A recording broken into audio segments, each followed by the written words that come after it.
C'est de l'homme faisant le mal que nous allons discuter ici. Sans nécessairement nous intéresser à une définition précise du dit mal. D'ailleurs, le mal produit par l'homme. N'est-il pas aisé à différencier des modalités difficiles de la nature? L'homme qui en a servi un autre, et la tempête qui détruit des maisons, sont sur deux registres différents. De même, l'homme qui en empoisonne un autre, et le virus qui décime une partie de la population, sont également sur deux registres différents. Le mal produit par la main de l'homme. Le mal intentionnel. Est-il vraiment issu de l'expression de la libre volonté de l'homme? Et qu'en est-il du mal involontaire? C'est-à-dire des conséquences sur une personne X, des décisions que vous avez prises contre une personne Y, sans jamais avoir eu l'intention délibérée de nuire à X? Et le mal collatéral. C'est-à-dire le mal qui advient à une personne X, parce que la poursuite de vos intérêts personnels peut avoir impliqué au passage que vous refusiez d'introduire les intérêts de X dans vos calculs, alors même que vos décisions et vos actions auront de l'impact sur X? Dans la pensée religieuse, l'homme est créé par Dieu. Et nous signalons au passage que la pensée spirituelle envisage naturellement les choses différemment. Mais restons dans la pensée religieuse. L'homme ne s'est pas créé lui-même, et avant que Dieu ne le crée, l'homme n'existait pas. Et ce n'est pas une modalité d'existence, que de dire que l'homme existait dans la pensée de Dieu avant que Dieu ne l'ait créé, ce serait seulement un déplacement de la question. Car alors, avant que Dieu ne forme la pensée de l'homme n'existait en aucune manière. L'homme n'existait pas avant que Dieu ne l'ait créé, et Dieu est le créateur de l'homme. Qu'est-ce que cela implique? Cela implique que c'est Dieu qui a déterminé tous les attributs de l'homme, ainsi que toutes les variations possibles au sein de ces attributs, les défaillances comme les développements, les distorsions comme les sublimations. L'homme est exactement tel que Dieu l'a voulu. Si nous acceptons l'hypothèse d'un Dieu tout-puissant, et il n'existe aucune possibilité de penser un homme dont les attributs échapperaient à la détermination par Dieu.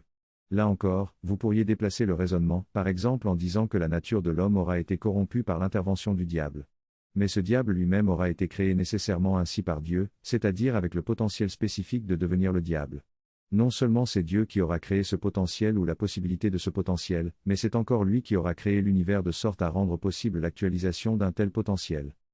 La seule possibilité logique pour que le diable soit à l'origine du mal humain, c'est-à-dire de la corruption de la nature humaine, qu'il en soit fondamentalement responsable, c'est de penser le diable comme étant le diable, un être de même statut ontologique que Dieu, mais dont les modalités d'intention divergent de celles de Dieu. Cela signifie que pour que le diable soit tenu pour responsable de la corruption de la nature humaine, il faut que l'existence du diable soit éternelle comme l'existence de Dieu, incréé. Et s'il en est ainsi, il n'existe alors aucune raison de se tourner avec dévotion vers Dieu, et de regarder avec aversion le diable. Car la seule chose que nous pourrions caractériser concernant l'un et l'autre, c'est une divergence d'opinion quant à la gestion de l'univers. Mais la pensée religieuse envisage le diable comme un être créé par Dieu et qui travaillait jadis pour Dieu, avant de développer et d'assumer des divergences profondes de philosophie par rapport à la ligne de commandement de Dieu. Encore une fois, tout être que Dieu crée, est exactement créé tel que Dieu l'aura voulu. Ni plus, ni moins. Et cela en acceptant l'idée de l'omnipotence de Dieu. Si la nature de l'homme est faite de telle sorte qu'une partie de ses intentions soit tournée vers le mal, que cela soit par la faute des circonstances n'est pas la question ici. S'il en est ainsi, alors le seul responsable de cette situation c'est Dieu. Et non l'homme, parce que la responsabilité de la défaillance de la créature incombe au Créateur. Et la seule possibilité de disculper ce Créateur, c'est de considérer qu'il n'est pas tout-puissant, et donc qu'il est possible que des paramètres aient pu lui échapper. En suivant les conséquences nécessaires de la pensée religieuse, c'est Dieu qui est le seul responsable du mal. Et le seul responsable de la condition douloureuse de l'homme. L'homme n'est pas comptable des défaillances de sa nature, et l'homme n'est pas comptable de la défaillance de ses propres efforts à se redresser. Parce que ses efforts sont conditionnés par les caractéristiques de sa nature. Mais un mental religieux ne laissera jamais sa pensée aller jusqu'à cette conclusion logique et nécessaire, parce qu'un tel mental est conditionné à considérer que le diable est le seul responsable de l'apparition du mal dans la vie de l'homme. Et si cela n'est pas suffisant, à considérer que l'homme est le seul responsable de la souffrance qui conditionne une partie importante de son existence. Avant toute possibilité de réflexion, le mental religieux a déjà le préjugé que Dieu est exempt de toute responsabilité dans la souffrance de l'homme. Et ceci est un conditionnement. La vérité est que pour penser un Dieu au sens religieux qui serait digne de nos louanges et de nos dévotions, il faut fort justement s'abstenir de réfléchir. Et se laisser conditionner docilement par les commerçants du religieux, les prêtres et les pasteurs, les imams et les rabbins, les swamis et les brahmanes.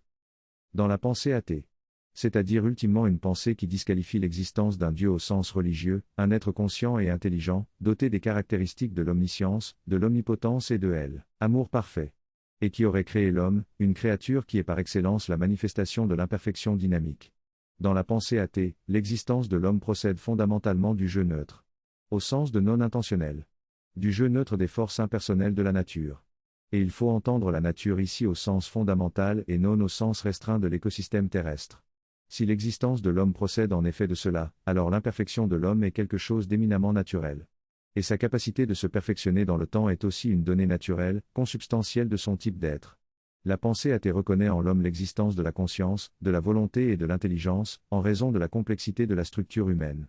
Mais cette conscience, cette volonté et cette intelligence sont un produit accidentel. Les forces impersonnelles n'ayant jamais eu l'intention de créer l'homme en tant que tel, elles se contentaient et se contentent toujours de manifester les possibles quels qu'ils soient, des hommes comme des limaces.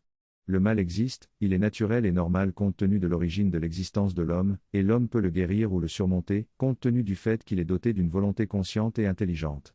Que l'homme puisse guérir et surmonter le mal, cela est une possibilité et non la certitude qu'il le fera effectivement.